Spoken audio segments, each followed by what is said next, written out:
Hi hello ನಮಸ್ತೆ friends. ಇವತ್ತು ಮೊಟ್ಟೆ ಗೊಜ್ಜು ಮಾಡೋದು ಹೇಗೆ ಅಂತ ನೋಡ್ಕೊಳ್ಳೋಣ ಬನ್ನಿ. ನಾನು ಮಾಡಿದ್ದೀನಿ ನೋಡಿ ಯಾವ ರೀತಿ ಕಾಣ್ತಾ ಇದೆ ಅಂತ. ಸಕ್ಕತ್ತಾಗಿದೆ. ರೊಟ್ಟಿ ಚಪಾತಿಗಂತೂ ಸೂಪರಾಗಿರುತ್ತೆ ಕಾಂಬಿನೇಷನ್ನು. ನೀವು ಟ್ರೈ ಮಾಡಿ ಹೇಗೆ ಮಾಡೋದು ಅಂತ ನೋಡ್ಕೊಳ್ಳೋಣ ಬನ್ನಿ. ಮೊದಲಿಗೆ ಒಂದು ಬಾಣಲೆ ಇಟ್ಟು ಸ್ವಲ್ಪ ಎಣ್ಣೆ ಹಾಕ್ಕೊಳ್ಳೋಣ. ಎಣ್ಣೆ ಕಾದ್ಮೇಲೆ 1 ಸ್ಪೂನಷ್ಟು ಕಡಲೆಬೇಳೆ ಬೇಕಾದರೆ ಹಾಕ್ಕೋಬೋದು, ಬೇಡ ಅಂದರೆ ಸ್ಕಿಪ್ ಮಾಡ್ಬೋದು ನೀವು. ನನಗೆ ಇಷ್ಟ ಅಂತ ನಾನು ಹಾಕ್ಕೋತಾ ಇದ್ದೀನಿ. ಸ್ವಲ್ಪ ಸಾಸಿವೆ ಹಾಕ್ಕೊಳ್ಳಿ. ಒಗ್ಗರಣೆಗೆ ಒಂದು ಅರ್ಧ ಸ್ಪೂನಷ್ಟು ಜೀರಿಗೆ ಹಾಕ್ಕೊಳ್ಳಿ. ಒಂದು ಸ್ವಲ್ಪ ಕರಿಬೇವು, ಒಂದೆರಡು ಮೀಡಿಯಮ್ ಸೈಜ್ ಈರುಳ್ಳಿನ ಕಟ್ ಮಾಡಿರೋದನ್ನ ಹಾಕ್ಕೊತಾ ಇದ್ದೀನಿ ನಾನು. ಇದೆಲ್ಲ ಹಾಕ್ಕೊಂಡು ಸ್ವಲ್ಪ ಚೆನ್ನಾಗಿ ಫ್ರೈ ಮಾಡ್ಕೊಳ್ಳೋಣ.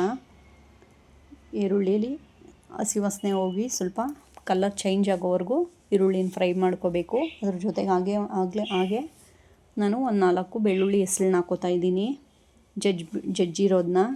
ಇದನ್ನೆಲ್ಲ ಹಾಕ್ಕೊಂಡು ಒಟ್ಟಿಗೆ ಚೆನ್ನಾಗಿ ಫ್ರೈ ಮಾಡ್ಕೊಳ್ಳೋಣ. ನೋಡಿ ಯಾವ ರೀತಿ ಫ್ರೈ ಆಗ್ತಾಯಿದೆ ಅಂತ. ಈ ರೀತಿ ಚೆನ್ನಾಗಿ ಫ್ರೈ ಮಾಡ್ಕೊಳ್ಳೋಣ. ಹಾಗೆಯೇ ಈಗ ಒಂದು ಸ್ವಲ್ಪ ಸಾಲ್ಟ್ ಹಾಕ್ಕೊಳ್ಳೋಣ. ಸಾಲ್ಟ್ ಹಾಕ್ಕೊಳೋದು ಈರುಳ್ಳಿ ಫ್ರೈ ಆಗಬೇಕಾದ್ರೆ ಸಾಲ್ಟ್ ಹಾಕ್ಕೊಂಡ್ರೆ ಈರುಳ್ಳಿ ಬೇಗ ಮೆತ್ತಗಾಗುತ್ತೆ ಅಂತ ಸ್ವಲ್ಪ ಸಾಲ್ಟ್ ಹಾಕ್ಕೊಳೋದು. ಇದನ್ನೆಲ್ಲ ಹಾಕ್ಕೊಂಡು ಇನ್ನೊಂದು ಸ್ವಲ್ಪ ಹೊತ್ತು ಚೆನ್ನಾಗಿ ಫ್ರೈ ಮಾಡೋಣ. ನೋಡಿ ಆಲ್ರೆಡಿ ರೆಡಿ ಆಗಿದೆ, ಈರುಳ್ಳಿ ಫ್ರೈ ಆಗಿದೆ. ಚೆನ್ನಾಗಿ ಫ್ರೈ ಆಗಿರೋ ಈರುಳ್ಳಿಗೆ ನಾನು ಮೀಡಿಯಮ್ ಸೈಜ್ದು ಒಂದು 4-5 ಟೊಮೊಟೊನ ಕಟ್ ಮಾಡಿರೋದನ್ನ ಹಾಕ್ಕೋತಾ ಇದ್ದೀನಿ. ಚೆನ್ನಾಗಿ ಹಣ್ಣಾಗಿರೋದನ್ನ ಹಾಕ್ಕೊಳ್ಳಿ, ಬೇಗ ಚೆನ್ನಾಗಿರುತ್ತೆ ಟೇಸ್ಟು. ಹಣ್ಣಾಗಿರೋ ಟೊಮೊಟೊ ಹಾಕ್ಕೊಂಡ್ರೆ. ಇದನ್ನೆಲ್ಲ ಹಾಕ್ಕೊಂಡು ಚೆನ್ನಾಗಿ ಫ್ರೈ ಮಾಡ್ಕೊಳ್ಳೋಣ.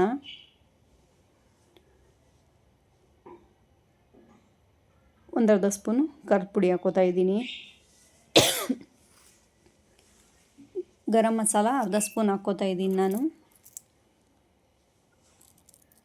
ಸ್ವಲ್ಪ ಖಾರದ ಪುಡಿ, ಒಂದು ಅರ್ಧ ಸ್ಪೂನಷ್ಟು ಸಾಂಬಾರು ಪೌಡ್ರು, 3 ಹಾಕ್ಕೊಂಡು ಅದ್ರ ಜೊತೆಗೆ ಸ್ವಲ್ಪ ಅರಿಶಿನ ಪುಡಿ ಹಾಕ್ಕೊಂಡು ಇದನ್ನೆಲ್ಲ ಚೆನ್ನಾಗಿ ಮಿಕ್ಸ್ ಮಾಡಿಕೊಂಡು ಒಂದು ಸ್ವಲ್ಪ ಹೊತ್ತು ಹಬೆಯಲ್ಲೇ ಬೇಯೋಕ್ಕೆ ಪ್ಲೇಟ್ ಕ್ಲೋಸ್ ಮಾಡ್ತಾಯಿದ್ದೀನಿ. ನೋಡಿ ಇದೆಲ್ಲ ಚೆನ್ನಾಗಿ ಬೆಂದು ಎಣ್ಣೆ ಬಿಟ್ಕೊಂಡಿದೆ.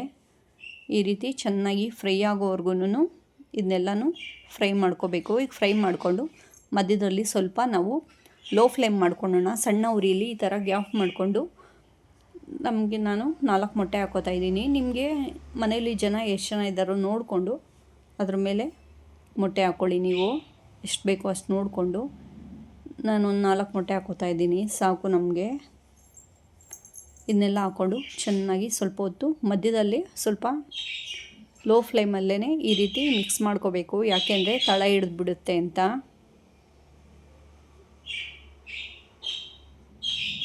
ಈ ರೀತಿ ನಿಧಾನಕ್ಕೆ ಸ್ವಲ್ಪ ಹೊತ್ತು ಹಾಗೆಯೇ ಲೋ ಫ್ಲೇಮಿಂದ ಇನ್ನೊಂದು ಸ್ವಲ್ಪ ಹೈ ಫ್ಲೇಮ್ ಮಾಡಿಕೊಂಡು ಈ ಥರ ಚೆನ್ನಾಗಿ ಮಿಕ್ಸ್ ಮಾಡ್ಕೊಳ್ಳಿ.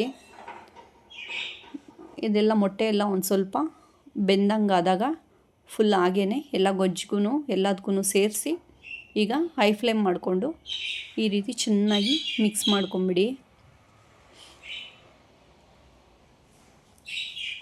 ತಳ ಹಿಡಿದಾಗೆ ಚೆನ್ನಾಗಿ ಕೈ ಆಡಿಸ್ತಾನೆ ಇರಿ, ಇಲ್ಲಾಂದರೆ ಕೆಳಗಡೆ ತಳ ಹಿಡಿಸಿದೋಗ್ಬಿಟ್ರೆ ಮತ್ತು ಫ್ಲೇವರ್ ಚೆನ್ನಾಗಿರೋದಿಲ್ಲ, ಸ್ಮೆಲ್ಲು. ಈಗ ಸಾಲ್ಟೆಲ್ಲ ಚೆಕ್ ಮಾಡಿಕೊಂಡು ಸಾಲ್ಟ್ ಹಾಕ್ಕೊಳ್ಳಿ. ನಾನು ಸ್ಟಾರ್ಟಿಂಗ್ ಈರುಳ್ಳಿ ಫ್ರೈ ಆಗಬೇಕಾದ್ರೆ ಅಷ್ಟೇ ಸಾಲ್ಟ್ ಹಾಕಿದ್ದಿದ್ದು, ಅದಕ್ಕೋಸ್ಕರ ನಾನು ಸಾಲ್ಟ್ ಹಾಕ್ಕೋತಾ ಇದ್ದೀನಿ. ಖಾರ ನಿಮಗೆಲ್ಲ ಎಷ್ಟೆಷ್ಟು ಬೇಕೋ ನೋಡಿಕೊಂಡು ಹಾಕ್ಕೊಳ್ಳಿ ಹದವಾಗಿ.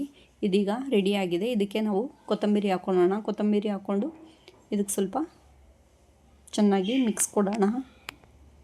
ನನ್ನ ಚಾನಲ್ನ ಸಬ್ಸ್ಕ್ರೈಬ್ ಮಾಡದೆ ನೋಡ್ತಾ ಇರೋರು ದಯವಿಟ್ಟು ಸಬ್ಸ್ಕ್ರೈಬ್ ಮಾಡ್ಕೊಳ್ಳಿ. ಇದೇ ರೀತಿ ಹೆಚ್ಚಿನ ರೆಸಿಪೀಸ್ಗೋಸ್ಕರ ಕಾಮೆಂಟ್ ಮಾಡಿ ಈ ಡಿಶ್ ಮಾಡಿ ಹೇಗಿತ್ತು ಅಂತ ತಿಳಿಸ್ಕೊಡಿ. ರೊಟ್ಟಿ ಚಪಾತಿಗೆಲ್ಲ ಸಖತ್ತಾಗಿರುತ್ತೆ. ಇದೆಲ್ಲ ಮಿಕ್ಸ್ ಮಾಡಿ ಇನ್ನೊಂದು ಸ್ವಲ್ಪ ಹೊತ್ತು ಹಬೆಯಲ್ಲಿಗೆ ಪ್ಲೇಟ್ ಮುಚ್ಚೋಣ. ನೋಡಿ ಆಲ್ರೆಡಿ ರೆಡಿಯಾಗಿದೆ, ಸಖತ್ತಾಗಿರುತ್ತೆ. ಟ್ರೈ ಮಾಡಿ. Okay, bye friends.